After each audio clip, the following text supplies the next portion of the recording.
झारखंड में घोटालों को लेकर लगातार विपक्ष सरकार पर हमलावर है।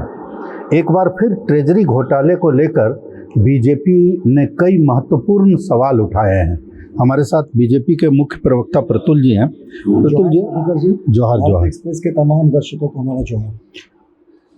ट्रेजरी घोटाला, बहुत दिन से आप लोग इस पर लगातार प्रेस कॉन्फ्रेंस होता रहा है, अपनी बातें विपक्ष जो है आरोप या जो भी बातें हैं रखती रही है, लेकिन आज जो आपने कहा, क्या ट्रेजरी घोटाले को लेकर के क्या है, मतलब मामला क्या है? देखिए, वित्त मंत्री जी ने खुद एडमिट किया था कि 10,000 करोड़ रुपए का खजाने में हिसाब नहीं मिल रहा। ये कोई छोटी रकम नहीं है। उन्होंने बोला था 7-8 वर्षों में ये नहीं मिल रहा। भाई, ये 7 वर्षों से उन्हीं की सरकार है। और दूसरी बात, जब ट्रेजरी स्कैम पकड़ाना शुरू हुआ, बोकारो में फर्जी निकासी, हजारीबाग में और खास करके पुलिस डिपार्टमेंट में चाईबासा में फर्जी निकासी, तो मधुकर जी, हमारी सबसे बड़ी आपत्ति थी कि सिर्फ सिपाहियों पर चार्जशीट हो रही है। अगर आप देखें, ये बड़ा महत्वपूर्ण डॉक्यूमेंट है। इसी से जो है पूरा वित्तीय नियम और ट्रेजरी गाइड होती है झारखंड कोषागार संहिता। सरकार कोई, हाँ जी, झारखंड कोषागार संहिता 2016। इसके एनेक्शंस 3, 18 और 19 को देखेंगे तो उसमें साफ है कि कोई गलत विड्रॉल हुआ है, कोई फर्जी निकासी हुई है, तो इसके लिए डीडीओ, जो डीएसपी और एसपी होते हैं जिले में पुलिस विभाग में, और ट्रेजरी अफसर, जो हर एक जिले में ट्रेजरी विभाग के अफसर होते हैं, जो वित्त मंत्री के अंदर आते हैं, वो जिम्मेवार होंगे। वित्त मंत्री जी ने एक ही झटके में सबको क्लीन चिट दे दी। साहब, किस पे चार्जशीट हो रही है मधुकर जी? छोटे छोटे सिपाहियों पर, उनका दोष है। इसमें बीच में एक सवाल लेके हम लोग आगे जाते हैं। जिस तरह से सरकार इस मामले की सीआईडी से जांच करवा रही है, उस पर भी आपके कई सवाल हैं। क्या सवाल है वो? मैं खाली एक चीज बताऊं उससे पहले कि देखिए, सीआईडी को कंट्रोल करता है होम डिपार्टमेंट। होम डिपार्टमेंट मुख्यमंत्री जी के अंदर है, तो कहीं ना कहीं परोक्ष रूप से मुख्यमंत्री दिख रहा है, दबाव है। तभी सीआईडी अपने ही सरकार के कोषागार संहिता, जिससे ट्रेजरी नियम चलते हैं, उसको इग्नोर करके सिर्फ सिपाहियों पे चार्जशीट कर रही है, जबकि उसे चार्जशीट करना चाहिए था डीएसपी और एसपी पे और ट्रेजरी अफसरों पे। और दूसरा बात, वित्त मंत्री जी ने एसआईटी की जांच पूरी होने से पहले क्लीन चिट दे दी अपने ट्रेजरी अफसर को, सब पाक साफ है। और उससे भी बड़ा क्या कहा पता है? कहा कि सारे जो है होम डिपार्टमेंट ने गड़बड़ी की है, यानी डीएसपी एसपी ने। मुख्यमंत्री पे प्रश्न उठा रहे हैं। हमारा मानना है ना कि ये कवर अप चल रहा है। सीआईडी तो एक एजेंसी ऑफ चॉइस हो गई है किसी भी घपले घोटाले को दबाने के लिए।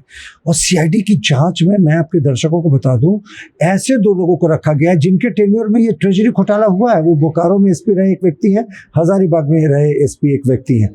कैसे आपको लगता है ये ईमानदारी से जांच करेंगे? लेके आगे बढ़ते हैं हम लोग। इसमें जो सीआईडी की जांच हो रही है, तो आपने कहा कि पीएजी को जिस तरह से लिखा गया, प्रिंसिपल अकाउंटेंट जनरल को, और उन्हीं को एक तो कहा जाता है कि आप जांच कीजिए, और फिर उनको पेपर नहीं दिया जाता है। ये भी चर्चा आप कर रहे थे। बिल्कुल, दोनों हाथ में लड्डू। जैसे ही घोटाला सामने आया तो किसी ने मुख्यमंत्री को सलाह सही दी होगी कि भाई आप इसका प्रिंसिपल अकाउंटेंट जनरल से एक बार स्पेशल ऑडिट करा लीजिए। चिट्ठी लिख दिया गया, लेकिन सरकार की मंशा जांच कराने की कहाँ थी? 10 मई से आज 2.5 महीने का समय बीत गया है। उसी समय 11 या 12 मई को प्रिंसिपल अकाउंटेंट जनरल ने पत्र लिखा एडिशनल होम सेक्रेटरी को, एडिशनल चीफ सेक्रेटरी होम को, और मांगा जो 60-65 तरीके के दस्तावेज मांगे। एक दस्तावेज भी अभी तक 2.5 महीने के बाद सरकार ने पीएजी को नहीं दिया। तो कहीं ना कहीं सरकार जो है वो दबाने की कोशिश कर रही है। 3 रिमाइंडर्स दिए पीएजी ने, तो सरकार कह रही है कि चित भी मेरी पट भी मेरी। पर एक लास्ट नसीहत मुख्यमंत्री जी को कि इसी तरीके से जांच की पूरी रिपोर्ट आने के बाद लालू प्रसाद ने जांच को दबा दिया था, और देखिए उनको 6 सजा हो गई। तो इतिहास से सबक ले मुख्यमंत्री हेमंत सोरेन। जो सवाल मैंने पहले किया था, यहाँ भी करूँगा, ये मुख्यमंत्री को सलाह है या विपक्ष के नाते चेतावनी? चेतावनी। सलाह का तो स्टेज बहुत खत्म हो गया, बहुत पहले से हम सलाह दे रहे हैं, लेकिन फिर भी सीबीआई इंक्वायरी नहीं कर रहे।